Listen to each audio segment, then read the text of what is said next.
யாழ் சமையல் அன்பு உள்ளங்களுக்கு இனிய இந்நேர வணக்கம். இன்றைக்கு நாங்கள் ரச பொடி அரைச்சி அதில் ரசம் வைக்க போகிறோம். கரை இல்லை, 2 நாளைக்கு 3 நாளைக்கு வைக்கக்கூடியதான் செய்வோம். வாங்கோ பார்ப்போம்.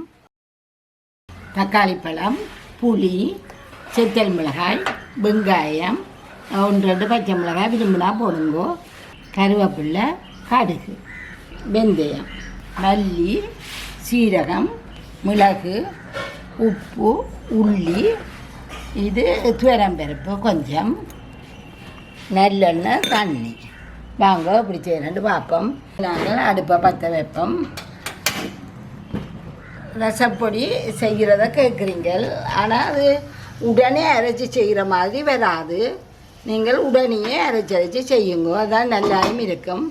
இந்த துவரம்பருப்பை நாங்கள் முதலே இதை நாங்கள் வறுத்து வைக்கலாம்.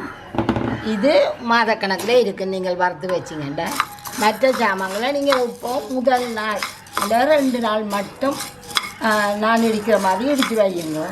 அதான் ருசியும் நல்லா இருக்கும். குணங்கள் அதில் இருக்கிற அந்த மருத்துவ குணங்களும் வெளியில் போகாமல் உடனே பிள்ளைகளுக்கு கிடைக்கும். இது கொஞ்சம் தடிப்பாக வேணுமெண்டா, இது கட்டாயமண்டு இல்லை. உங்களுக்கு கொஞ்சம் ரசம் தடிப்பாக வேணுமெண்டா இந்த துவரம்பருப்பு கொஞ்சம் அரைச்சி பவுடராக போடுங்கோ. ரசப்பொடி எதில் வாங்குறதும் பார்க்க இது நல்லா உடம்புக்கு நல்லா கூட உடனே இடித்து போடுறது. கொஞ்சம் சிவக்கட்டும், மாறக்கூடாது, ஆனால் வறுபட்டு இருக்கணும். மணம் பெறும். உங்களுக்கு வறுத்து கொண்டு போய்ட்டு ஒரு மணம் பெறும் தெரியும், வாசம் பெறும். இப்போ உங்களுக்கு தெரியும் நல்ல வாசம் வருது. அவ்வளோதான். நிறத்தை பாருங்க, நிறம் மாறிடுங்க. இப்போ நான் இதை இறக்க போகிறேன். நிப்பாட்டி போட்டு இறக்கி ஆற விடுவேன். எல்லா வீட்டையும் இந்த கப்பும் இருக்கும், மிக்சியும் கட்டாயம் இருக்கும். அப்படியே நீங்கள் இந்த இதை வாங்கணும், உடனே செய்து இதண்டு. இப்போ நாளைக்கு தேவையாண்டா இன்றைக்கி இதே மாதிரி அரைச்சி வையுங்கோ. நாளைக்கு புளி தண்ணியை கூட்டி போட்டு தண்டுங்கோ. இப்போ 4 கரண்டி போட்டிங்கன்னா 1 கரண்டி மிளகு போடுங்கோ. இப்போ நாங்கள் 6 கரண்டி எடுக்க போகிறோம். 6 கரண்டி மல்லி போட்டிருக்கிறோம் பாருங்கோ.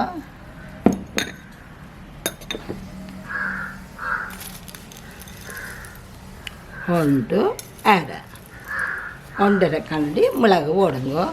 இதை மிளகு தண்ணியாட்டு தான் சொல்கிறது.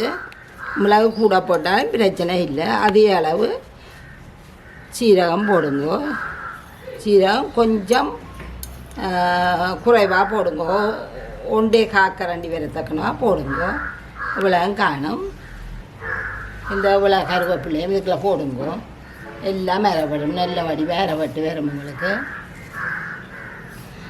வெறும் அநியமாக ரசம் வெறுமாயும் பார்த்து குடிக்கிற பிள்ளைகள் கணக்க செத்தமிளகாயை போடாதேங்கோ. 2, 3, 4 மேலே போடாதேங்கோ. இவ்வளோ போட்டால் காணும். இந்த 2 உள்ளியையும் போடுங்கோ. இதை ஒரு அடித்து ஒட்டி ஆக்கி போட்டு கொண்டு வரேன். இதை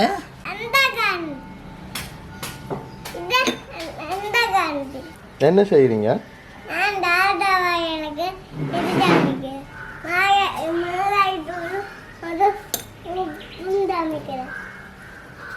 என்ன சாமான அது?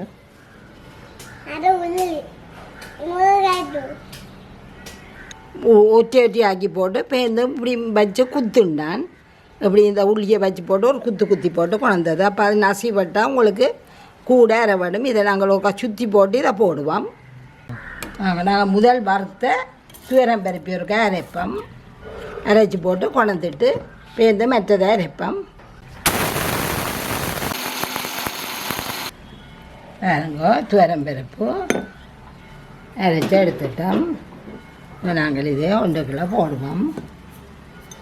இப்போ முதல் உள்ளி மல்லி எடுத்துனாங்கல்லானே அதை இறக்குன்னா அதை இதுக்குள்ள போட்டு அரைக்க போகிறேன். இதையும் ஒரு சுற்றி போட்டு பேருந்து நாங்கள் உள்ளியை போடுவோம்.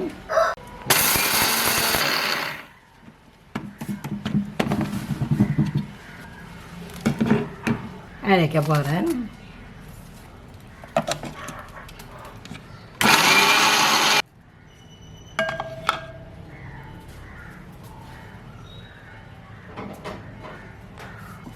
இதுக்கெல்லாம் நாங்கள் ரசப்பொடி வேண்டி ரசம் வைக்கணும் வேண்டி இல்லை. நாங்கள் தாராளமாக பிள்ளைகளுக்கு வீட்டிலையே நல்ல மூலிகை சாமான்களை போட்டு அரைச்சி கொடுக்கலாம். வாங்க திறப்போம். வேறுங்க என்ன மாதிரி இருக்குண்டு வேறுங்க. இது இன்றைக்கு நாங்கள் அரைச்சி வச்சு நாளைக்கும் ஒரு நாளைக்கு நாங்கள் இதை அரைச்சி வைக்கலாம். உள்ளி உரித்து இந்த காற்றுல உலர்றது நல்லம் அப்படியே யோசிக்க வாங்கி வருங்க. உலை வருது இந்த மாதிரி என்று நல்ல ருசியாகவும் இருக்கும் பிள்ளைகளுக்கு. விசேஷ நாட்களில் நீங்கள் யாருக்கு சாப்பாடு கொடுக்குறேன்னு சொன்னால் அவைகளுக்கு இந்த ரசம் எல்லாம் வச்சு கொடுக்கலாம். இப்போ நாங்களே தாளித்து என்ன மாதிரி செய்கிறான்னு பார்க்கும்போம்.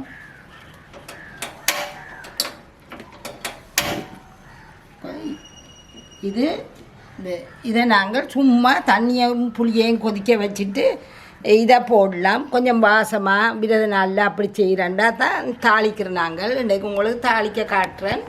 ஆனால் சும்மா நாளில் நான் தாளிக்கிறேன் இல்லை. புளியையும் உள்ளியையும் கொதிக்க வச்சுட்டு புளியையும் தக்காளி பழத்தையும் கொதிக்க வச்சுட்டு இந்த ரசத்தூளை போட்டு இறக்குறேன் நான். இது கொஞ்சம் வாசமாக இருக்கட்டும் மட்டும் போட்டு கறி தாக்கங்களுக்கு புளிக்கெல்லாம் நாங்கள் தண்ணியை கரைச்சி விடுவோம். நல்லா ஊறட்டும்.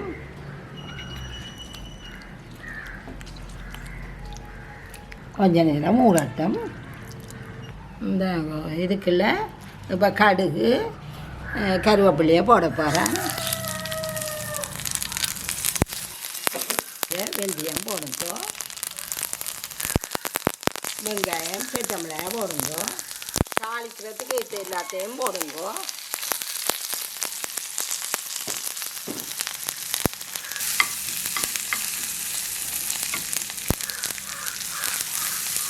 தாளித்து கொண்டு சேர்க்கிறோம். நாங்கள் இங்கால இந்த தக்காளி பழத்தையும் புளியையும் நல்லா கரைச்சி எடுப்போம். ஊற வச்ச தண்ணிக்குள்ளேயே இந்த தக்காளி பழத்தை நான் இப்போ போட்டிருக்கிறேன். கொஞ்சம் தலை அந்த புளிக்கம் கொட்டியில் பொறுக்கி எடுத்துடுவேன். இது தாளித்து கொண்டு இருக்கட்டும். இது வதக்கி கொண்டு இருக்கட்டும். நாங்கள் இங்கால புளி மணம் போடுறதுக்காக இதை கொதிக்க வைக்க போகிறோம். புளியங்கொட்டியெல்லாம் பொறுக்கி விடுங்கோ. ஏற்ற தண்ணியையும் விடுங்கோ. உங்களுக்கு எவ்வளோத்துக்கு தண்ணி வேணுமோ நீங்கள் எவ்வளோத்துக்கு அரைச்சிருக்கிறீங்களோ அவ்வளோத்துக்கு விடுங்கோ. நல்ல காரசாரமாக இருக்கும். சும்மாவே பிள்ளைகளுக்கு பார்த்து கொடுக்கலாம். நல்லா கொதிக்கணும். கொஞ்சம் தண்ணி காணாலும் கொஞ்சம் தண்ணி விடணும். இது சாதாரணமாக சின்ன ஒரு குடும்பம் 6-7 பேருக்குள்ள இதுக்கு நான் அரைச்சி எல்லாம் போட்டு அரைச்சிங்கன்னா காணும். அவையில் சோத்தோடையும் போட்டு சாப்பிட்டு கிளாஸ்களுக்குலேயும் கொஞ்சம் கொஞ்சம் பார்த்து குடிக்கணும். இதோட நாங்கள் இந்த அரைச்ச துவரம்பருப்பு பவுடர் இருக்குல்ல அதுலேயும் ஒரு கரண்டி போடுவோம். கொஞ்சம் கட்டியாக வரும். இவ்வளோ மட்டும் காணும். கணக்க போடாமல் பருப்பு அவிச்ச தண்ணி சிலாக்கள் பருப்பு அதுகள் அவிச்சா அந்த தண்ணியை விடுவேன். இது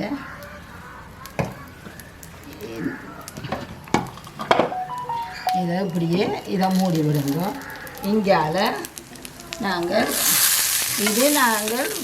நேரடியாகவே அரைச்சதை அதுக்குள்ளே அந்த தண்ணி கொதிச்சா அதுக்குள்ளேயே போடலாம்.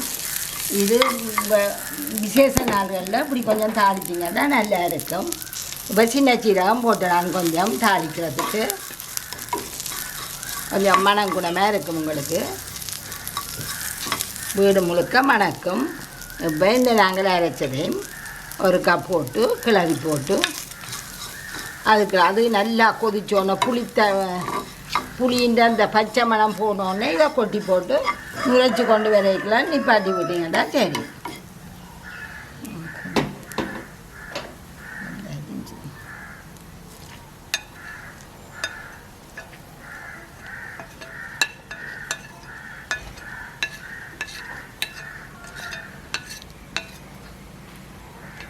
இன்னொரு அன்புடன் கேட்டிருந்தா அந்த 3 மாத குழந்தைக்கு மெலிஞ்சு கொண்டிருக்கிற என்னம்மா செய்யலாமண்டு. 3 மாத குழந்தைக்கு ஒன்றுமே கொடுக்கப்படாதம்மா. 6 மாதம் மட்டும் குழந்தைகளுக்கு ஒன்றுமே கொடுக்கப்படாது. உங்களோட தாய்ப்பால் மட்டும்தான் கொடுக்கணும். மற்றது நீங்கள் வடிவாக சாப்பிடுங்க. மீன் அதுகள் வேண்டி நீங்கள் சாப்பிடுங்க. 6 மாதத்துக்கு பிறகு பிள்ளைக்கு அவியல் முட்டியல் கொடுக்கலாம். 6 மாதத்துக்கு பிறகு பிள்ளைகள் சாப்பாடு சீத்துனா பிறகு. அது மட்டும் பிள்ளைக்கு வேறு எந்த சாப்பாடுமே வேக்கில் வைக்காதீங்க. நீங்கள் வடிவாக மீன் அதுகளை வடிவாக சாப்பிட்டீங்கன்னா, சீரகம் உள்ளி அதுகள் போட்டு சாப்பிட்டீங்கன்னா பிள்ளைக்கு நல்ல வடிவாக கொழுகொண்டு வரும் பிள்ளை. இது நல்ல வாசம் பெறுகுது, உங்களுக்கு தெரியும், நல்ல மனமாக இருக்குது. அப்படியே கொஞ்சம் நேரம் இதாண்டி போட்டு மெல்லிய நெருப்பில் விட்டு மூடி விட்டிங்கன்னா அங்கே அளவு நல்லா கொதிக்கணும். பொங்க பொங்க கொதிக்க விடுங்க. அப்போ அந்த பச்சை வாசனை போகும். அப்போ நாங்கள் இதுக்கு அளவான உப்பையும் போட்டு இப்போ நாங்கள் ட்ரெஸ்ஸை பொடிக்க போட்டோம்டா அப்படி நுரைச்சி கொண்டு வரைக்குள்ள நிப்பாட்டணும். அது புளி மணம் அப்படியும் இருக்கத்தான் பார்க்கும். இதாண்டா ஒரு கொதிச்சுதாண்டா அந்த புளி இந்த மனம் எல்லாம் போயிடும்.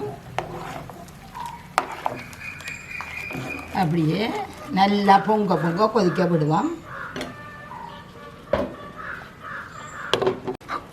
இது நல்ல வடிவாக வறுபட்டுட்டு இருக்கிற நாங்கள் இப்போ ஒரு கரண்டி பெருங்காயத்தூள் போட போகிறோம். ஒரு சின்ன தேக்கரண்டியெல்லாம் போட்டிங்கன்னா அரைக்கரண்டி போடுங்க. கொஞ்சம் மஞ்சளும் போடுவோம். இதை இனி அடுப்பணி பாட்டுவோம்.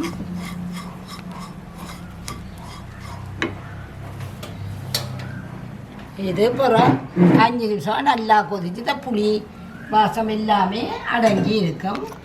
அப்போ நாங்கள் இதுக்குள்ள நல்லா குறைங்கோ. இந்த நேரம் நல்லா குறைங்கோ அடுப்பேன். இது ஊறியும் இருக்கா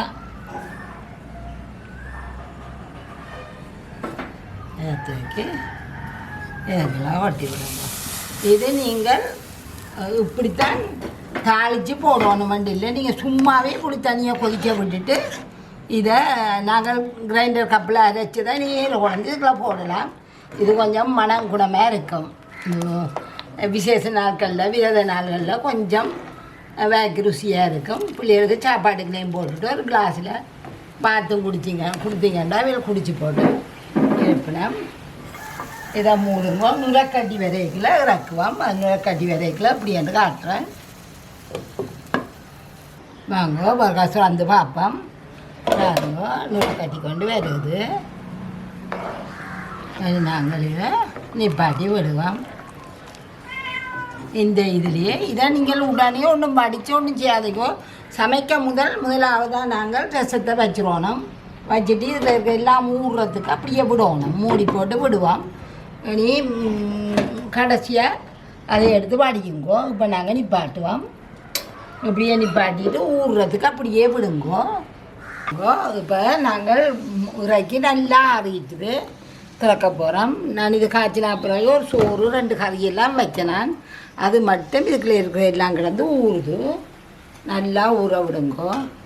பாருங்கோ நல்ல வாசமாயும் நல்ல இதாகவும் இருக்கும்.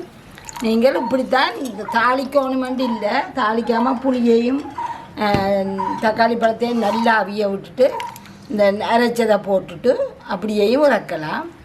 முதல் நாள் அரைச்சி பரவி வையுங்கோ. வச்சு போட்டு கொஞ்சம் அந்த கோப்பைகளை போட்டு பரவி வச்சுட்டு எடுத்து அடுத்த நாளும் காய்ச்சலாம். நேரம் இல்லையாண்டு பொடியை வாங்காதீங்கோ. இதை இப்படியே வடி தட்டு வச்சு வடிச்சும் எடுக்கலாம்.